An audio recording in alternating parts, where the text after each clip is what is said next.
Today, I want to talk about something else for a moment. We had an explosion here in The Hague, which was this weekend. And well, that location is very well known to me.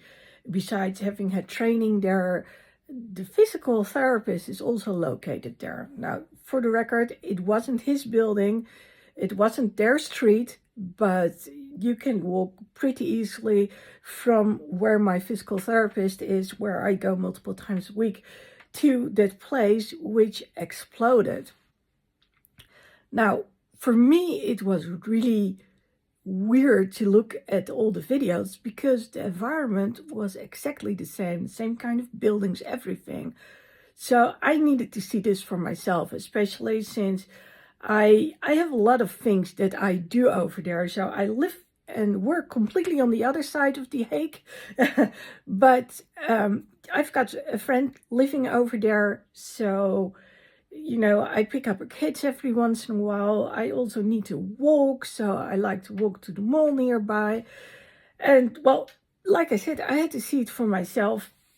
And I mean, not just me, but friends of mine and other people, we talked about this during the weekend and the last couple of days, because for some reason, even people from other cities knew people who lived closely and had witnessed what was going on. And one of the things that actually was heard by a number of people was the sound of a child reaching out for help and calling out to his mom. Now, everyone thought it was a girl, and yesterday I heard that it was very hard to make a distinction between whether it was a girl or boy because it's still high pitch, 8 years old. Anyway, the boy did survive, but I also heard the stories about the people who wanted to go into the fire to rescue the little boy, but either were held back or they couldn't because the building was about to collapse. And well, one of those people actually told me he thought he was going to die rescuing the kid. Now, like I said, the good news is the kid has been rescued. The bad news is his entire family, his mom is dead and his older sister, they are no longer around.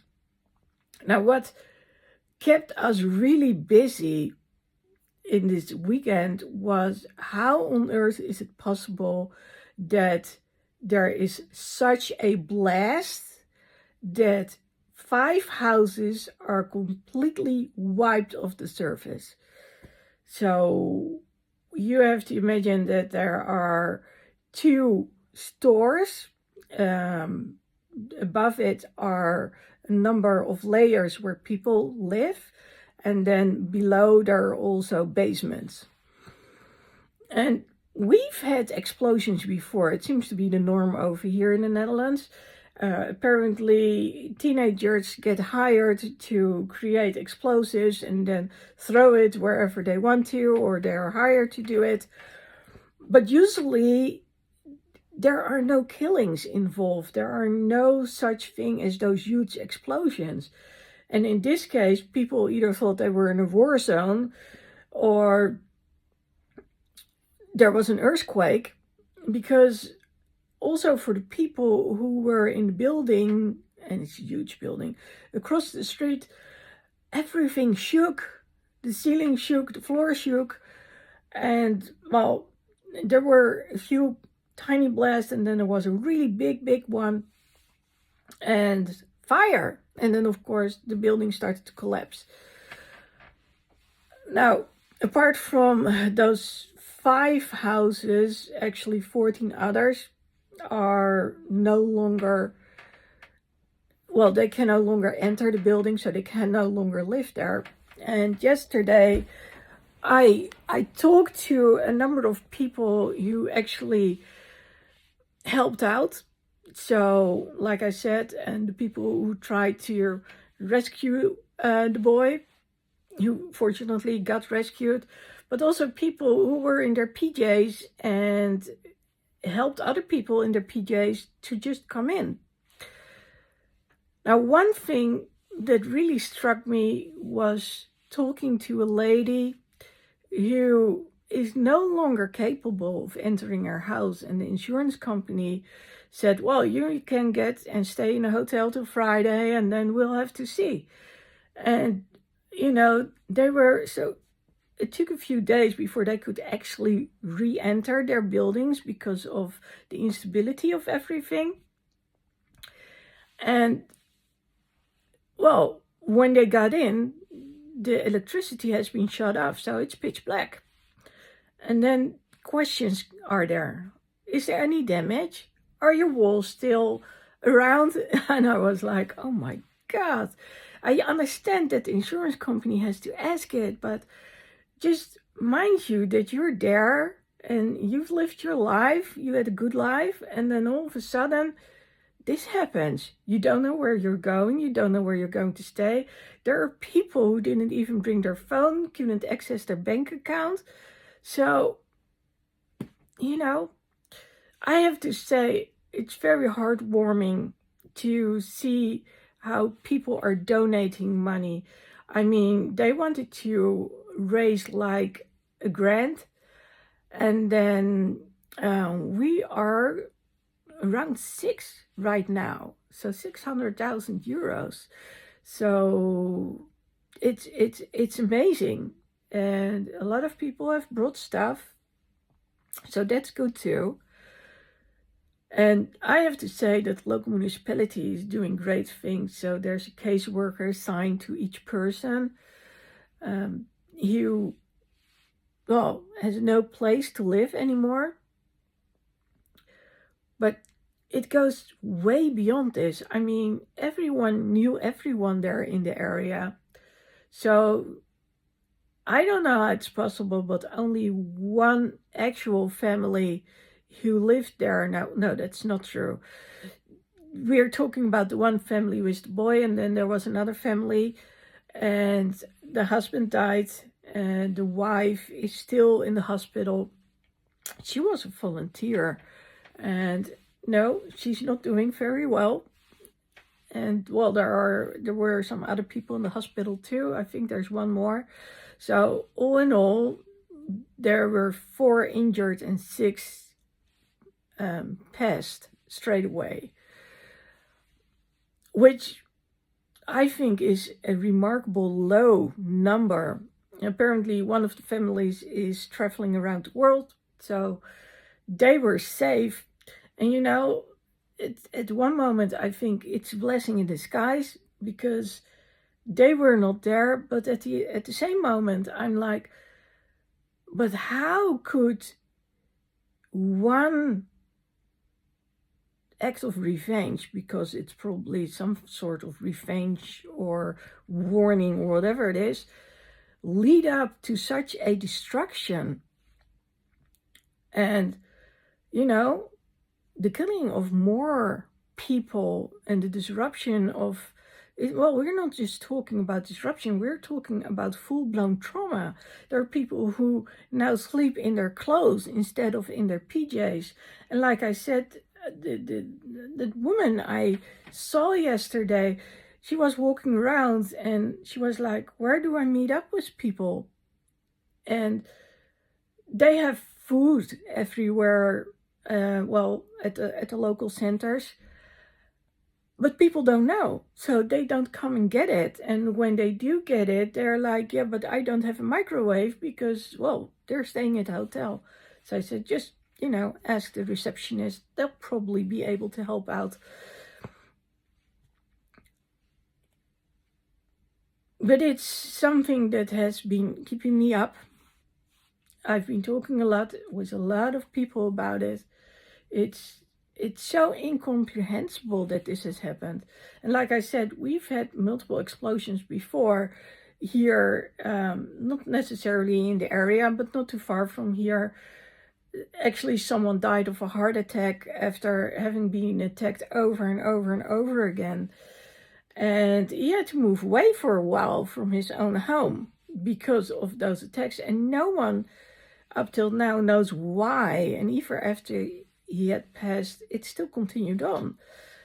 But there were no deaths involved, there were no people injured. And in this case, I mean, the moment that I saw it years ago, decades ago, we had a plane flown in to one of the buildings in Amsterdam, which of course was due to malfunction. And then all of a sudden, there were buildings missing. It was gone. And well, it reminded me of that moment that I was like, yeah, now all of a sudden those buildings are gone too.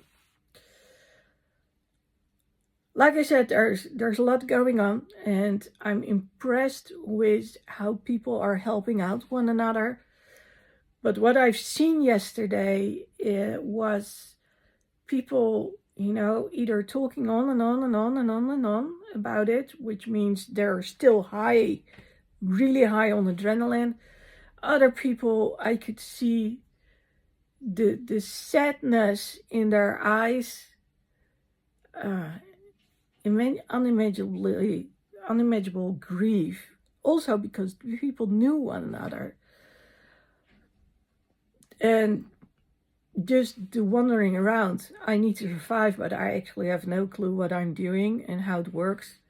So when I walked into the building where people gather to get information locally, I said, is there something that I can get you or that I can do? So I am on a volunteer list to help people as a coach or a therapist, or just be a listening ear. Yesterday I gave someone a hug and I could feel how she started to relax and all those things. It was a minute-long hug. It was long, but she needed it. And well, they also needed notebooks because everything, there's so much going on and they probably need to write it down. And well, they don't have anything anymore, right? So, well, I recorded some videos. I might actually enclose them at the end so you can get a little bit of an idea of the damage that has been done. It's very unreal. Apparently it's not that strange that even I, although I don't live there, but I do come there very regularly, am, well, impressed is not the right word. It's, but I am affected by it. And not just me, also, of course, the friend who has her kids growing up in that area, going to school, soccer practice, whatever it is that they're doing over there. And they're talking about it at school too. So yesterday I was at a friend and I said, I asked one of the kids, I said, what did you hear? So it's important to give them the opportunity to talk about it, because they might have lost friends too, who have lost their homes or their friends or their family. So it's important to be open about it so they are not too traumatized. Well, everyone of course is worried about the 8-year-old boy. I totally get that. My cousin, she experienced sort of something similar, as in she was in a car accident when she was 7 years old. Her dad got taken to the hospital by helicopter and she was taken to another one and her mom wasn't there. So she came the next day. It was in a different country. And well, I can tell you, the fear of being abandoned that has been installed in her. Fortunately, there are a lot of forms of therapy nowadays, drama, all the creative stuff, drawing, singing, painting. There's a lot that can be done.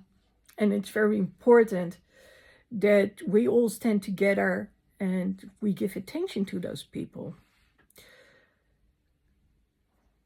In the midst of talking about clarity for so long now, this seemed off topic to talk about. But I guess I and all of us here need clarity as well. As in, why did this happen? Is this the norm nowadays? And how could this have gone so terribly wrong? And I'm not going to say it's going to make me less safe in the streets, but I am surprised about what people are willing to do, as in hurt one another. It's out of proportion. I have to say that it really got to me how the people stuck together and are sticking together. And yes, I was quiet yesterday. I was quiet because of what I'd seen. I was tired too, because of the same impressions. It's unimaginable if you see it. And especially the question why people did this. Now, I just needed to share this with you. I work with people who have experienced a lot of trauma. I work with people who need a home because of circumstances. And then all of a sudden you see things from a different perspective. These people have lost it, not because of something having gone wrong in their personal life, but because of an explosion. Well, that's also their personal life. It's just from a very different angle. So I know the desperation people can feel. But I have to say, looking in those eyes and talking to those people, yeah, that really had its impact on me. So in case you want to talk or share something which is related to trauma, please do. I also talk to people. If you want to, it's could be nice to share it online and discuss what happened to you and what it still means to you. It's a very good way actually to heal. So if you feel the need to do so, just reach out to me and we can get to talk about it. For now, all I can say is live your day as if it's the last day. You never know what's going to happen. You never know if you're going to be around much longer or if your loved ones are going to be. So if you live your life as if every day would be the last, then what I mean is get the most out of every day. Enjoy the day. Give hugs to other people. Tell them you love them. Don't leave any unanswered questions between the two of you or you and the other ones. But especially enjoy it. And if there's something that you want to work towards, then go do it. And that's actually where the Clarity Challenge does come in. It's about giving you, a little bit every day. I wrote a blog post about it. You can check it out, ladylexi.com/blog. And there are a lot of things about clarity that I've been writing about, but I recently wrote a 7-step sheet. Well, 7-step blog post. So you might want to check that out. It's the holiday season. It's time for people to be happy and cheerful. And I know that this month especially can be very hard on people when they don't have anyone anymore. So I have a link for a Christmas angel. It's like a drawing and it's meant to send someone else a virtual hug. So you can download it, print it, pimp it, take a picture, a selfie, and then send it to someone else. And, remember that there are people out there who really miss other people right now, or don't have anything to celebrate for whatever reason. So send them that Christmas angel, and put a little personal message on there so they know that you're thinking about them. I'll let you know where you can get it.